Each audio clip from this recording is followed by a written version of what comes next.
Dans ce quartier populaire de Trappes, Je crois que c'est fermé. Ouais. ce centre médical et dentaire n'accueille plus aucun patient. Je suis surpris de voir ça, là, parce qu'on se demandait justement si c'était encore ouvert. Porte close depuis plus d'un mois. Et pourquoi c'est fermé alors au final? Car les gérants sont désormais visés par une plainte pour escroquerie. Le centre prodiguait bien des soins, mais d'après l'assurance maladie, il les surfacturait. Des centaines d'actes fictifs auraient aussi été remboursés. Montant du préjudice, 1 million d'euros en 9 mois d'activité. C'est vraiment ça qui est dommage en fait, de se dire qu'il y a quelque chose de bien qui arrive, mais au final non, il y a un mal derrière. Qui se cache derrière ces centres de santé qui ouvrent partout en France, notamment dans les déserts médicaux? Il n'y a rien qui sort de notre poche. Comment l'assurance maladie contrôle-t-elle ces médecins qui promettent de casser les prix des soins? Nos territoires attirent sans doute les meilleurs professionnels, mais aussi les pires. Rideau de fer baissé devant le centre de santé du Blanc-Ménil. Ces gérants, eux aussi, auraient facturé des soins fictifs d'après certains patients. Je me suis rendue chez eux parce que j'avais trop mal aux yeux. Ils m'ont donné une ordonnance lunettes. J'ai été à la sécu, mais sur le décompte, non. Il n'y a pas que l'ophtalmo, il y a l'ophtalmo et le dentaire. Alors que vous n'aviez pas de problème dentaire? Non, j'avais pas de problème dentaire. Montant indûment perçu, 160 000 euros en un an d'après l'assurance maladie. Malgré nos sollicitations, ce centre, comme celui de Trappes, n'a pas souhaité répondre à nos questions. Une enquête pénale est ouverte, mais en attendant ses conclusions, l'assurance maladie a décidé de déconventionner les deux centres. Quand on déconventionne un centre de santé, c'est que on arrête de rembourser. En tout cas, on rembourse à des niveaux très très faibles.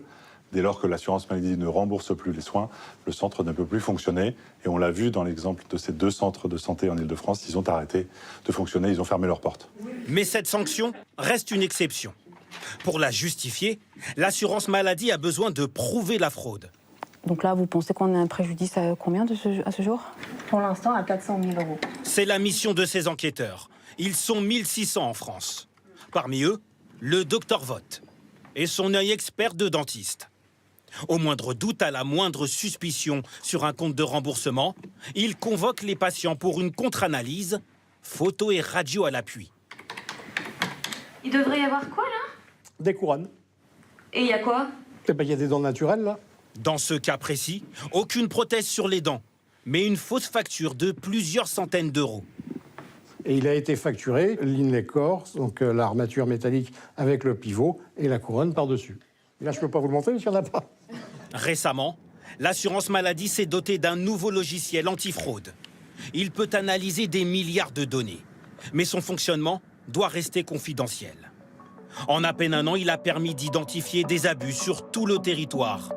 26 plaintes ont déjà été déposées.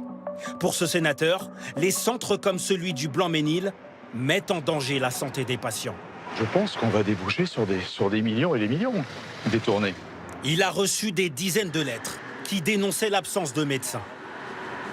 Lorsque les patients disaient « mais moi je veux parler à un médecin », ils disaient « mais oui, mais il consulte à distance ». C'est-à-dire que ce sont soit des orthoptistes, soit l'assistante qui pratiquait les soins et qui faisait le diagnostic. Autre problème, l'achat de lunettes. Et ça, c'est comme ça depuis ce matin. Sur ces images fournies par les opticiens du quartier, on voit les assistantes du centre en blouse blanche. Elles accompagnent les patients chez un opticien, en réalité un membre de la famille. Encore une autre qui escorte notre gentil client avec l'ordonnance. Les opticiens du quartier s'estiment victimes d'un détournement de patientèle, mais préfèrent rester anonymes. Je ne suis pas la seule. Nous sommes plusieurs à avoir observé une baisse de fréquentation d'environ 20 à 30%. Au bout de 20 ans d'exercice, je n'ai jamais vu ça. En attendant la décision de justice, rien n'interdit aux propriétaires du centre de santé de continuer à exercer. Ils viennent d'ouvrir un nouvel institut, quelques kilomètres plus loin.